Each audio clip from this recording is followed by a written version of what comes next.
Neil, you're going to be sent this morning on an assault and battery charge. Smith, have you had a chance to review the pre-sentence investigation report? I've discussed the contents with her, and she's also had the opportunity to review it. Went back to that. It is. Ms. Neal, do you agree with that? Comments you wish to make on behalf of the client? I do, Your Honor. Ms. Sancrant NEILL, behavioral tech over here at ProMedica. She's working with the autistic kids. She also has a sibling that's autistic. She understands the grab of the arm is probably a little more excessive than what should be done. She was trained on this redirection, told to do specific things with the child to get them to focus back on the task at hand. I think she's very remorseful at this time. She's had discussions with employers. She's had discussions with obviously other techs. Realizes that the grab of the arm was excessive for what would be required under the circumstances considered a 5-year-old child. However, this is there's a lot of tape reviewed. It's a very isolated incident where there was a grabbing of the arm and cusping of the mouth when he started to yell at a separate incident. Both times in the video, I think you can see that the child got back on task.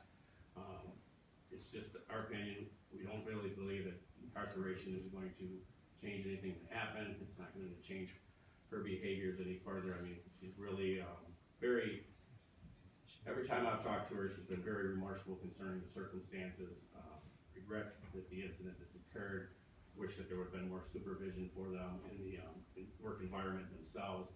So she's a very young lady. I know you've received letters from her employers indicating that she's very prompt, has taken the matters very seriously. You've got letters from other autistic parents where she's been around their kids. She's very adept at being around these children. It's one of these circumstances where she's learning from this major mistake. She's a very young individual. We believe the court should still be considering the deferred sentence on this matter. It's really a situation where it's an isolated incident for her. It's something that's never going to occur again. It shouldn't be something that hangs over the head for the rest of her life. I know there's been a recommendation for jail time. It seems excessive under the circumstances, considering all the other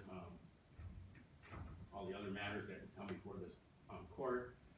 This, unfortunately, in our business, we deal with a lot of individuals where it's very egregious circumstances beyond what occurred here today. We've got blood occurs, we've got bruising. None of this has happened here. I know there's a lot of social media out there requesting a lot of circumstances, a lot of penalties for this, but taking into the context of unfortunately what we see every day, this is a very minimal offense, and we just don't feel that the jail time should be warranted. If you are going to put her in jail, we would request that you allow her to be work released so that she's at least capable of continuing the programs that she's going to be required to enter. Also, to make any restitution if the court orders. She's not going to be able to do that. She's incarcerated. Being incarcerated on a matter like this is terrifying to her, particularly in this unbelievably jail where she may be turned into a victim herself. It's very scary for her, and she's requesting the court to take that into consideration and at least consider suspending any jail time to see how she reacts. I think you're going to find that she's going to be one of the most compliant probationers that we've had in my 21 years of practicing. She's an individual that's very contrite, and she's asking for the court to take that into consideration. Thank you, Mr. Smith. Ms. Neal, do you have anything you wish to say regarding this sentence? I do. I just wanted to apologize to the court and to the parents. This was never my intention, and I'm extremely apologetic. Do either of the parents wish to address the court at this time? Both do, Your Honor. The child's father wishes to speak first. Please. State your full name for the record. Thank you. Tell them anything you think is appropriate. Well, I'd like to start with saying that prior to my son being born, I didn't have much direction in life. I never had family or anything. No fears, no worries. Once my son was born, he became like, I had fears that I never had in this world before. Worries, to protect the child and whatnot. And this person sitting over here amplified those 100 times for it.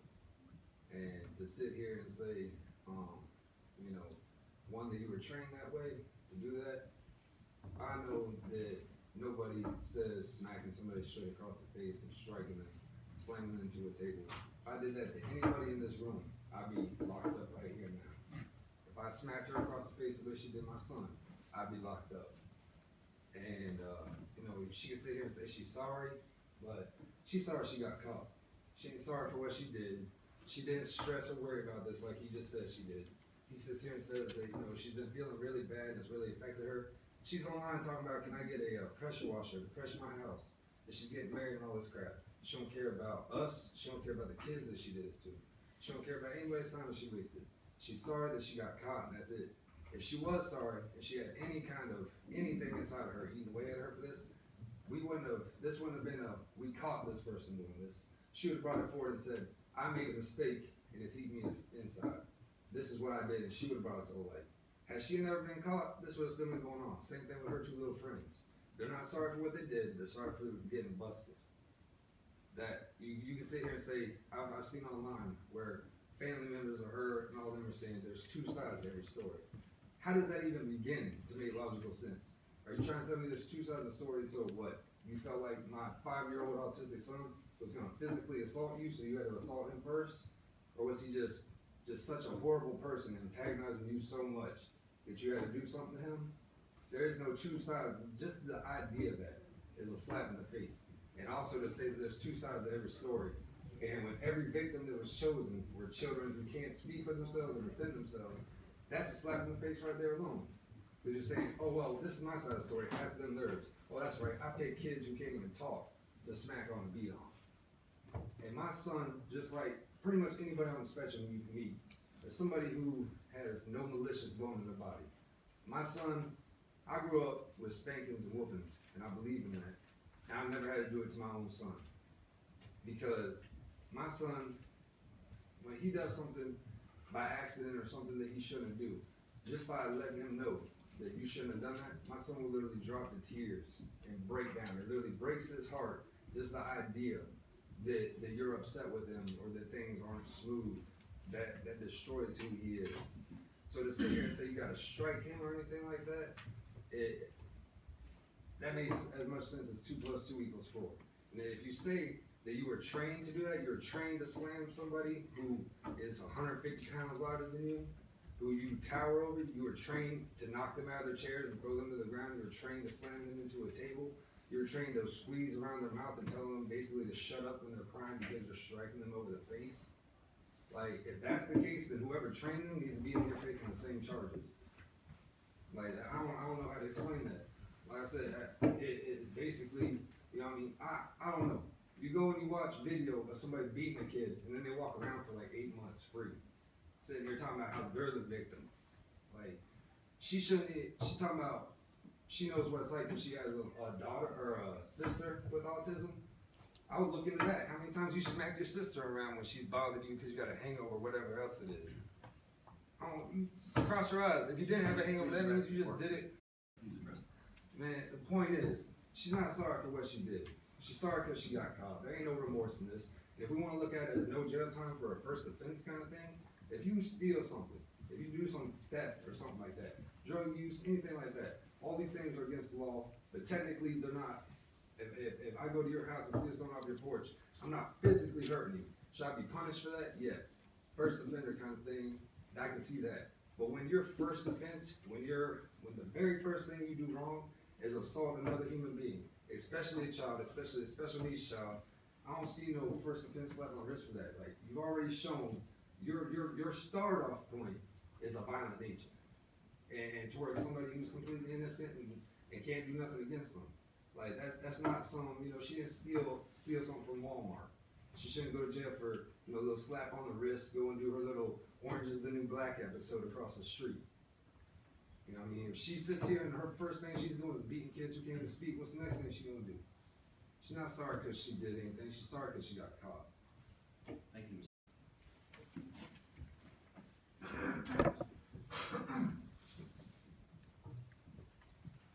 You stay here for me. Thank you. would like to introduce myself and give a little background information about myself and my son. I am mother to the victim that is discussed about in court today. My son at the time of the incident was just 5 years old. He also happens to be atypical and he attended the ProMedica Center for Autism, or PCA for short, where his doctor recommended 30 hours a week of ABA, which is Applied Behavior Analysis Therapy, to have early intervention treatment for his diagnosis of autism spectrum disorder, a global developmental delay, expressive and receptive language disorder, and ADHD. They had labeled him as nonverbal and severe. In the world of autism, that means my son would need constant supervision and love to navigate through this world designed for the neurotypical. When my son started going to PCA in February of 2017, it was the first place in time my son had ever willingly let go of my hand to go on an adventure without me. As any parent would understand in a moment like this, pride and hope is what I felt, especially after hearing the daunting words I had received with his diagnosis.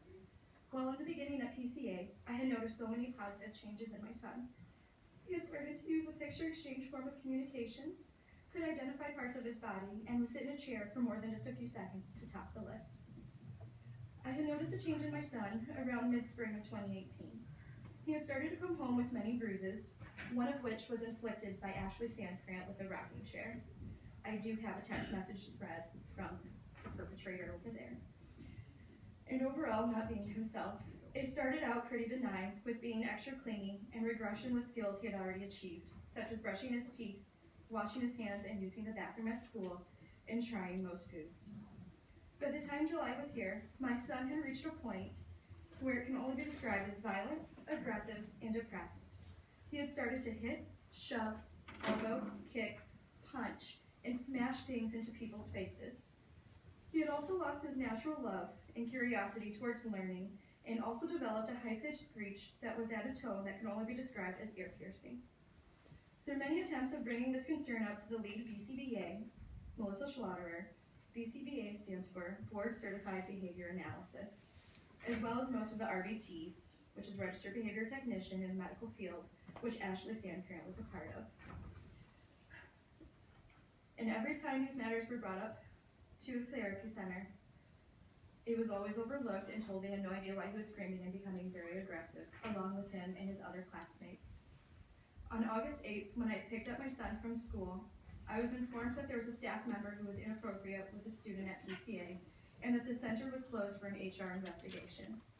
On August 9th, I had received a phone call that they had found an incident on the classroom recordings between a staff member and my son, and that I could come in the next morning to watch the footage. On August 10th, I had finally received the answer to the change in my son's behavior. On August 10th, I was able to step into my son's world where he was not in my care to see how he was being tormented. The video had taken place on July 17th, 2018.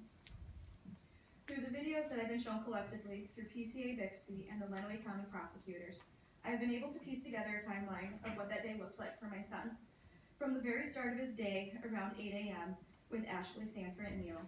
She was putting her hands on him aggressively, hitting, shoving, pulling him so roughly from a chair that his body looks like a rag doll trailing behind the shoulder that Ashleigh was pulling him from and into a table, pulling his chair out from underneath him and making him fall on the floor. And finally, at around 1:45 p.m., I had seen Ashleigh strike down his face and try to muffle his screams by putting her hand over his nose, mouth, and chin, and yell him to shut up and to stop screaming. The screaming that was induced by Ashleigh being a predator towards the world's perfect victim. I would also like to include that there are many areas that do not have cameras in this center, including the restroom and outside where they go for wagon rides, which is what Mason was receiving as a reward that day, thoroughly pushed by Ashleigh. This was the only day on footage that Mason had Ashleigh in his RBT rotation. The cameras didn't start filming children again until July 16th, 2018. This incident was on July 17th. I do not have a doubt in my mind that this was an isolated incident between Ashleigh and my son. As a parent with a nonverbal child, my son and I have had to learn how to communicate in ways without speech. Looking at his facial expressions in the video, you can see that my son was used to being tormented by Ashleigh. This was his daily life at PCA with her. Before any of the abuse that happened at PCA had been discovered, I would have told you that Ashleigh seemed like a decent human being, who I had got to know through conversations on field trips. On one of these field trips, she had told me that she had a sister, just a little bit older than my son, who was on the autism spectrum disorder. I had seen her on Facebook that she had made a post about Autism Awareness Day, about her love for her sister and how you have found your dream career working with children with autism. Autism Awareness is in April. You had struck my son in July. I pray every day that your sister is treated with more compassion than you have shown my son. I understand that she is a first-time offender. However, in my understanding about sentencing, it is to persuade the criminal from committing another crime, as well as to punish for the crime that has been committed. Taking a look at what could have happened or happened without being caught, if she was to have a child of her own and the infant does not stop crying and screaming, will she take the same actions towards the child that she has done towards my son? If she was to ever work in human services again, would she target the most vulnerable members of society again? Even though it has been almost 6 months since the discovery of the abuse, my son is still facing lots of effects from this. As a parent, I had to figure out a way to teach my son that everything that Ashleigh has taught him is not okay, that the violence he has learned is not okay. And this being said, I'm asking the courts to sentence Ashleigh to the maximum sentence of 93 days in jail, the full 2 years of probation, the maximum fine of $500, court-ordered anger management and therapy, and restitution towards the victim. I would also like to touch note on Ashleigh's apologizing.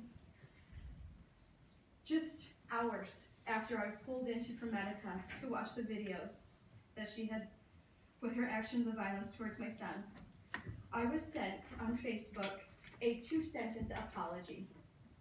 Hi Nicole, I just wanted to apologize for everything that happened. That is how much pain and suffering I am worth with her apology, is 2 sentences. The care towards my son and everything that is still being evaluated as far as damages go is worth 2 sentences. Thank you, Charlie. Ms. Ward, does the prosecution wish to be heard? Briefly, Your Honor. The people in this, at the time the defendant pled guilty to the charge as she was charged, I objected to any potential deferred sentence at the time of sentencing, and I'm going to renew that objection. I would strongly oppose any deferred sentence. I think that in particular, this charge needs to be on her permanent record because it's necessary to protect her from being employed in another location where something like this could happen. This is a very difficult case, and I know that the court is looking at a first-time offender with an assault and battery charge. If I may just explain, I worked a great deal on these matters before I charged them. I did charge her with assault and battery. It became very clear to me that the law was inadequate in the area of being able to protect an extremely vulnerable victim. I've been working with the legislature to try to remedy that with law, with new law. There is no special protection for them. And I think that the most difficult thing in this case is these parents aren't ever really going to know what happened that was not caught on video because their child can never tell them. And when I deal with a lot of cases where people prey on vulnerable victims, but in this particular case, this vulnerable victim can't even speak for himself. I've watched the video multiple times, numerous times. I know the court's seen it once at least. This child, what struck me the most, and the initial concern that this could be a very frustrating position, that working with children who just have behavioral problems in themselves could be hard, it could be taxing on somebody's emotional conscience. This little guy did nothing to provoke any assaultive behavior, any physical contact whatsoever in this video. It was certainly nothing that anyone would be trained to do.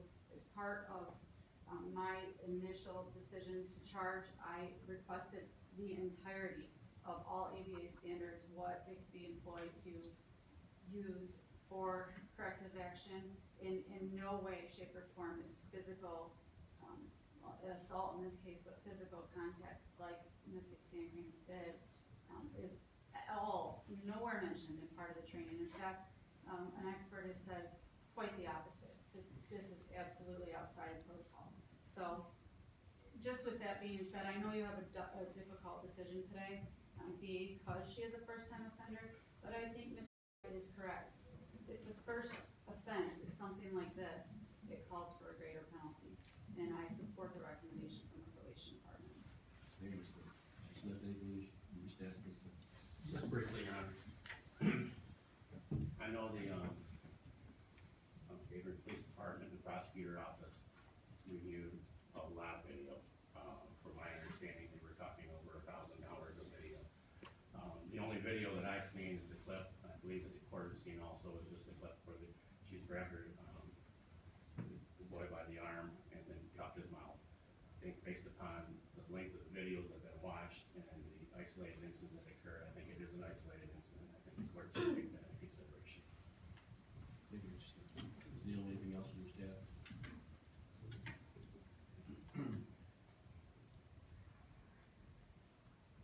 Well, I've reviewed the reports of this particular matter, including the police report that was provided at the time of the plea.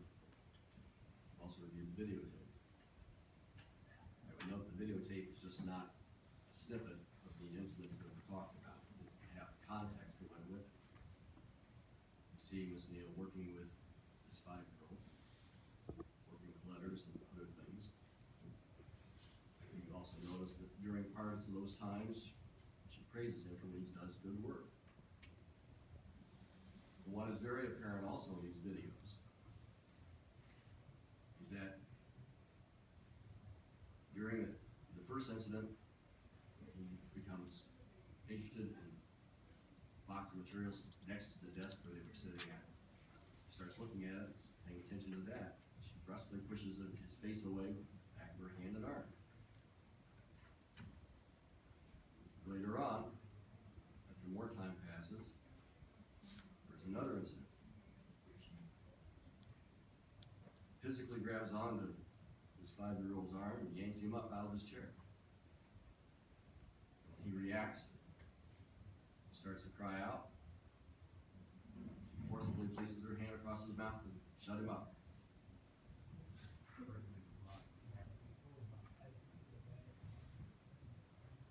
What's clear is that what these actions were beyond any appropriate protocols the experts have indicated in the report that I reviewed.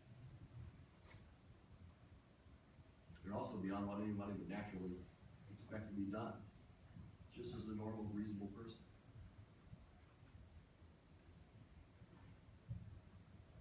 There's a difference between trying to restrain a child to protect them and physically yanking them around.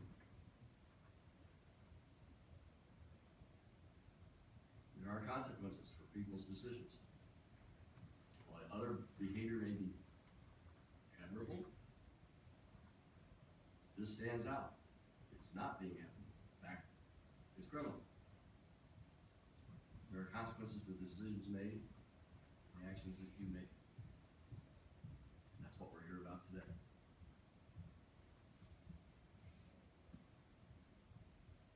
Sometimes it's tempting to try to hide behind what you believe other people think. But what we're down to is what you actually do. You have to take the consequences for that. You face up to the responsibility of those decisions and actions. So I'm going to place you on probation for 24 months. Probation officer determines any counseling or treatment is appropriate during this period of time to follow through successfully completed. Whether that's anger management or anything else. During the course of your probation, you're not allowed to work with any children or any young people or any adults with disabilities. I am in order restitution for any counseling costs for this 5-year-old that resulted in your actions here that are out-of-pocket expenses. A fine of $200, state fee $50, cost of $550, and direct fee of $75, total $875. How long did it take you to pay that? What was the total? $875. She said she'll be able to take care of that. I would also note for the record that deferred sentence is not permissible under the law. The delayed sentence will not be granted in this particular case. I am ordered 15 days of jail for this immediately. Remain in custody of the sheriff. Thank you, Your Honor. You have the right to file application for leave to desire, Ms. Lee, any assistance of counsel, you may